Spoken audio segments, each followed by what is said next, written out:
Now that we're in 2016, I thought I'd make a video looking back at my 10 favourite games of 2015 as my first video of the new year. Before I get into this list, I just wanted to add a couple of caveats that I set for the list. Firstly, there are no handheld games on this list, so even though there were games I really enjoyed on the Vita and 3DS last year, they are not going to appear on this list.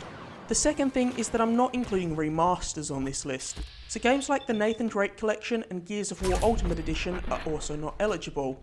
Now that that's out the way, let's jump right into my top 10 games of 2015.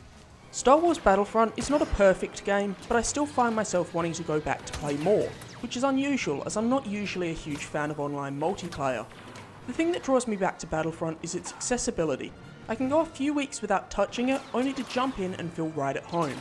It's also shocking just how well Battlefront captures the essence of Star Wars. The maps are stunningly faithful to the movies, and the sound design is some of the best of 2015. Plus, now's a perfect time to jump back in with all of the current hype for Star Wars. Number 9, Nuclear Throne. Nuclear Throne was a surprise release from PlayStation Experience last year, and what a pleasant surprise it turned out to be. Nuclear Throne is a perfect example of a roguelike done right. It's incredibly challenging without ever being infuriating, and definitely gets you hooked in for hours with that one more try mentality.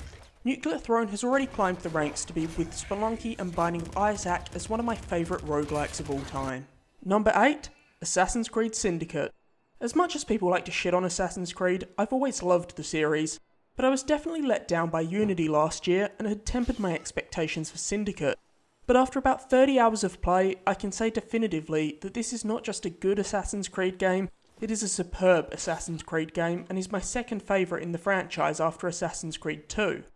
Evie and Jacob are great characters, and London is vast and densely populated with things to do. Number 7, Tales from the Borderlands. This is hands down the funniest game released in 2015. As a big Borderlands fan, I was skeptical about how a Telltale game set in this universe would work. It sounded like a very strange idea that could have been a total train wreck.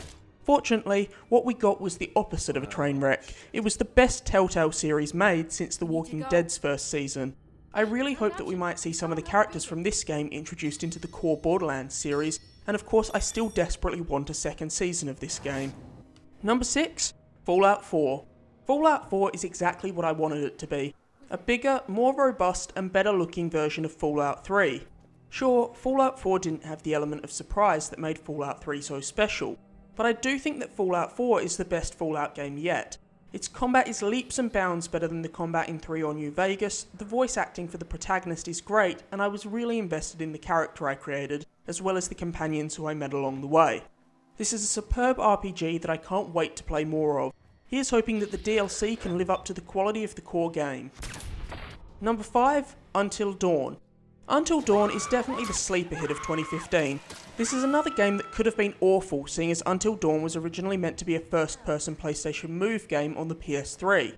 Fortunately, what the final product is turned out to be nothing like that. It's a choice-driven, interactive story in the vein of Heavy Rain.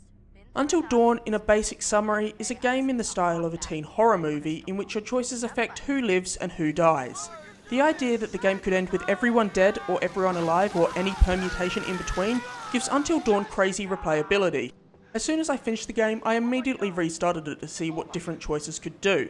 In fact, I couldn't put Until Dawn down until I had the Platinum Trophy.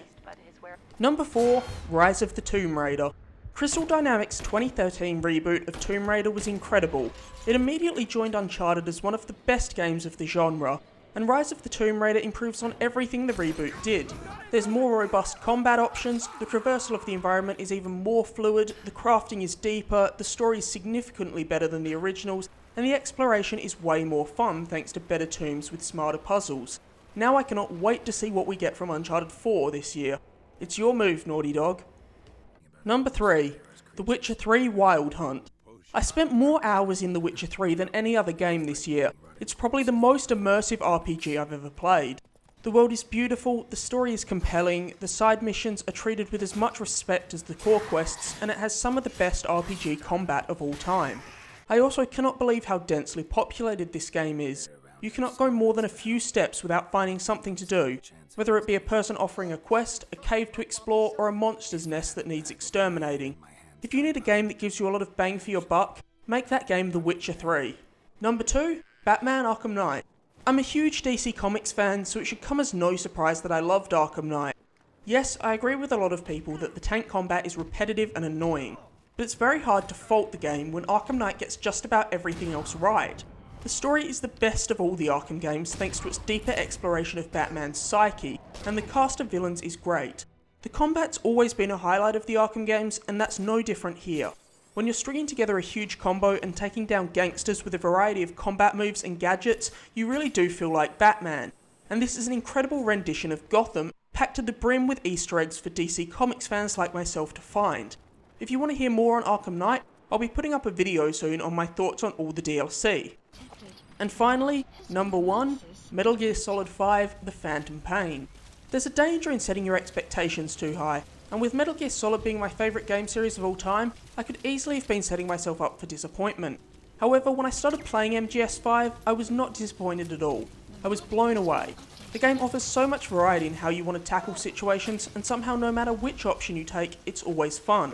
The game's less heavy on story than its predecessors at first glance, but there's a ton of story to experience if you're willing to dig for it by completing side ops and listening to tapes you earn or find in the world. This was the first, and still is, the only game I gave a 10 out of 10 to, and even now that some time has passed, I couldn't imagine scoring it any less. And this is why it's my favourite game of 2015.